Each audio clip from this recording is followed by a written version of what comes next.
UKLO 1 year masters. No IELTS required up to 5 years visa. High visa success rate. భారతదేశ భక్తి గలవారికి, భారతదేశ చరిత్ర ప్రీతి గలవారికి, భారతదేశ సంస్కృతి ప్రీతి గలవారికి విజ్ఞప్తి. ఇప్పుడు ప్రాచీన భారతదేశ చరిత్ర ఉంది అన్నాను, సాక్ష్యాలు చెప్తున్నాను. ప్రాచీన భారతదేశ చరిత్రలో అంధేయం లేదు, అంధేయం కేవలం కల్పితం మాత్రమే, పాశ్చాత్యులు కల్పించింది మాత్రమే అని కూడా మీకు ప్రమాణాలతో చెప్పాను. అయితే ఎందుకు అసలు ఈ ప్రాచీన భారతదేశ చరిత్ర గురించి తెలుసుకోవడం అనేదానికి కూడా కారణం చెప్పాను. రాజుల చరిత్ర ఎందుకు తెలుసుకోవాలి అంటే రాజతరంగిణి రాసిన 11 వాక్యాలు మీకు వినిపించాను. అయితే అసలు ఈ వంశాలను ఎందుకు భద్రపరిచారు అంటే ఒక కారణం, వాళ్ళు పరిపాలన బాగా చేశారు కనుక పరిపాలకుల పేర్లు, వాళ్ళు చేసిన ఘనకార్యాలు గ్రంథాల్లో లిఖించడం జరిగింది. అంత మాత్రమే కాదు, అసలు వంశాలను రక్షించుకోవడం అనేది, వంశాల యొక్క పరంపరను రక్షించుకోవడం అనేది, చరిత్ర రక్షించుకోవడం అనేది మన సంస్కృతిలో ఒక భాగం, మన ఆచరణలో ఒక భాగం. ఆ విషయం కూడా మనవి చేస్తున్నాం. ఇళ్లల్లో వంశవృక్షాలు ఉండేవి. ఈ వంశవృక్షాల ద్వారా ఏం చేసేవారు, పెళ్ళిళ్ళల్లో తరాల పేర్లు చెప్పేవాడు. ఇప్పటికి కూడా 3 తరాల పేర్లు చెప్తారు, గట్టిగా చెప్తారు. వీటిని మీరు అవి సంస్కృతంలో చెప్పడం వల్ల మామూలుగా జనానికి అర్థం కావటం లేదు, కానీ తెలుగులో చెప్తే అర్థమవుతుంది.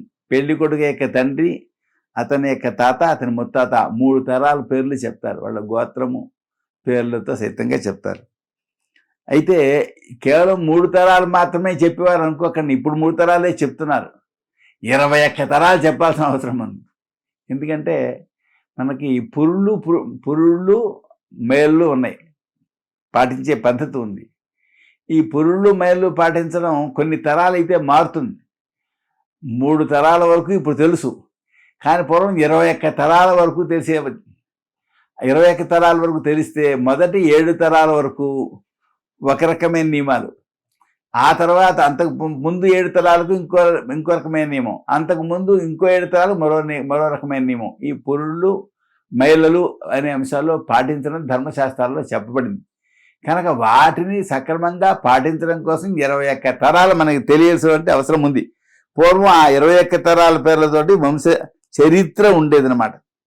ఇది సామాన్య వ్యక్తులకు సంబంధించిన అంశం. పరిపాలకులకు సంబంధించిన అంశమేమో, పరిపాలకుల యొక్క చరిత్ర ప్రజలకు తెలియాలి. ఇంత బాగా పరిపాలన చేశారు ఆ మహానుభావులు అని తెలియడం. అంతేకాకుండా పరిపాలకులకు కూడా పూర్వ పరిపాలకుల గురించి తెలియాలి. ఎందుకు తెలియాలి? అర్థశాస్త్రంలో కౌటిల్యుడు అంటే చాణక్యుడు రాశాడు. ఏమని రాశాడు? పరిపాలకులు ప్రతిరోజు సాయంకాలం పురాణాలు వినాలి అని. ఎందుకు వినడం? వింటే ఆ పై పరిపాలకులు ఎలా పాలించారు, వాళ్ళు ఎలాంటి పేరు సంపాదించారు, ప్రజలను ఏ విధంగా రక్షించారు, అది ఆదర్శంగా చేసుకుని ఇతను బాగా పరిపాలన చేయడం కోసం. చూసారా, ఉత్తమమైన ఆదర్శం తీసుకుంటే ఉత్తమమైన వాళ్ళు తయారవుతారు. దేవాలయాల్లో సాయంకాలం సామాన్యులు పురాణాలు వినేవారు. ఏమండి, పరాశరుడు చెప్పిన విష్ణు పురాణం ప్రాచీన పురాణం. మన ఆయన ఎవరు? పరాశరుడు అంటే వ్యాస మహర్షి తండ్రి. వ్యాసుడు పురాణాలను వ్రాశాడు అని ప్రసిద్ధి కదా. వ్యాస మహర్షి తండ్రి పరాశరుడు, ఆయన చెప్పింది విష్ణు పురాణం. ఏమండి, ఆయన మరి యుధిష్ఠిరునికి పూర్వం కొన్ని వేల సంవత్సరాల నుండి కూడా భారతదేశాన్ని పరిపాలించిన పరిపాలకుల పేర్లు ఆయన చెప్పడం జరిగింది. చూసారా, కనుక ఈ విధంగా ఈ తరాలను చెప్పడం పెళ్ళిళ్ళల్లో ఉండేదని చెప్పాను. 3 తరాలు అంతకంటే ఎక్కువ తరాలు ఉన్నాయి.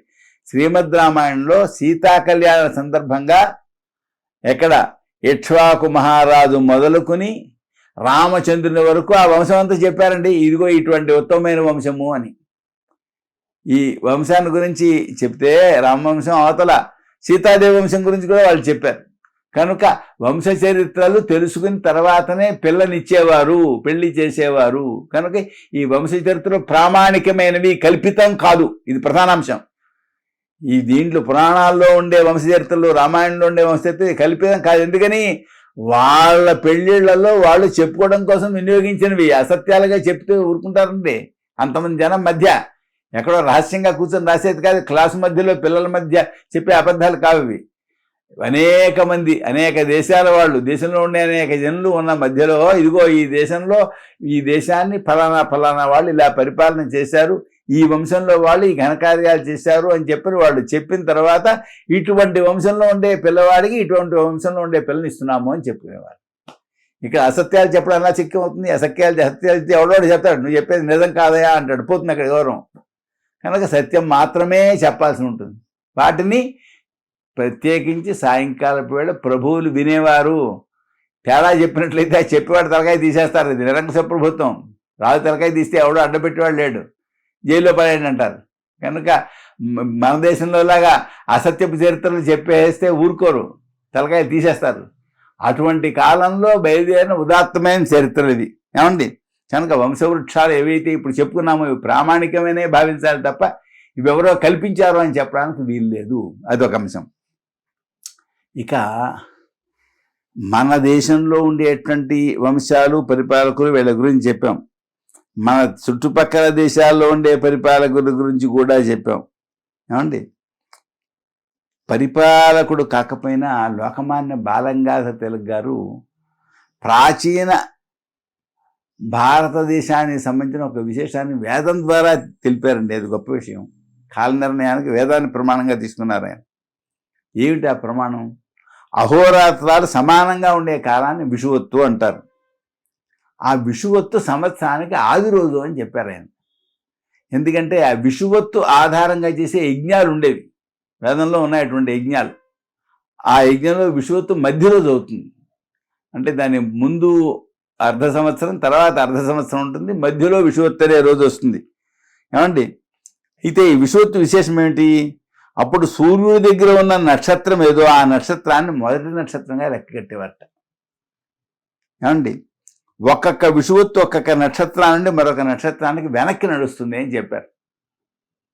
దీన్ని బట్టి ప్రాచీన కాలాన్ని గ్రహించడం జరుగుతుంది. నక్షత్రంలో విషువత్తు 960 సంవత్సరాలు ఉంటుంది. వరాహమిహిరుని కాలంలో విషువత్తు రేవతి యొక్క అంతంలో ఉంది. వరాహమిహిరుడు విక్రమార్కుని యొక్క ఆస్థాన పండితుడు. ఈ విషయం కాళిదాసుని యొక్క జ్యోతిర్విదాభరణం వలన తెలుస్తోంది. విక్రమార్కుని యొక్క శకం క్రీస్తు పూర్వం 57వ సంవత్సరం. ఏమండి? అయితే ఇప్పుడు రేవత్యంతంలో విక్రమార్కుని కాలంలో విషువత్తుంది. వేదంలో పునర్వసు ప్రారంభంలో విషువత్తు ఉన్నటువంటి అంశం ఉన్నది వేదంలో. అంటే ఏమిటి? రేవతి నుండి వెనక్కి లెక్క పెట్టాలి. ఇప్పుడు రేవతి నుండి వెనక్కి లెక్కెట్టినట్లయితే పునర్వసు 8వ నక్షత్రం. ఏమండి? 8 × 960, ఆ పైన 57 సంవత్సరాలు విక్రమార్కుడు. ఇవి కలిపితే మళ్ళీ దానికి ఏం కలపాలి? క్రీస్తు నుండి 2023 సంవత్సరాలు ఇప్పుడు గడిచిన కలపాలి. కలిపితే 9760 సంవత్సరాలు వచ్చింది. అంటే 9760 సంవత్సరాల వెనక పునర్వసుతో సంవత్సరం ప్రారంభమైన విషయం వేదంలో ఉంది కనుక ఆనాడు వేద మంత్రాలు ఉన్నాయి అని ఆయన చెప్పారు. అంటే వైదిక సంస్కృతి ఎప్పటి నుంచి ఉంది? దీని ప్రకారం 9760 సంవత్సరాల నుంచి ఉంది అని ఆధారం దొరికింది. అంతకు ముందు కూడా ఉంటుంది. అంతకుముందు ఎప్పటి నుంచో మనకి తెలియదు కనుక దాని గురించి చెప్పాం. అందుకే ఈ గ్రంథ ప్రారంభంలో 9760 సంవత్సరాల నుంచి కూడా మన సంస్కృతి ఉందనడానికి ఆధారాలు ఉన్నాయి అని చెప్పడం జరిగింది. చూసారా? అంటే ఇప్పుడు చరిత్ర ద్వారా మనకు ఉన్నటువంటి రాజవంశాల ద్వారా లెక్క కడితే 11,000 దాకా వస్తుంది.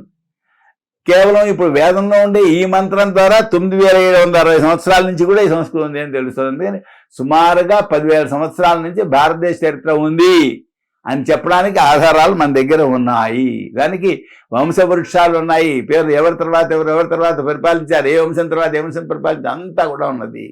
ఇది కనుక ప్రాచీన భారతదేశ చరిత్ర ఉంది అని దీని ద్వారా స్పష్టమవుతోంది. స్వస్తి.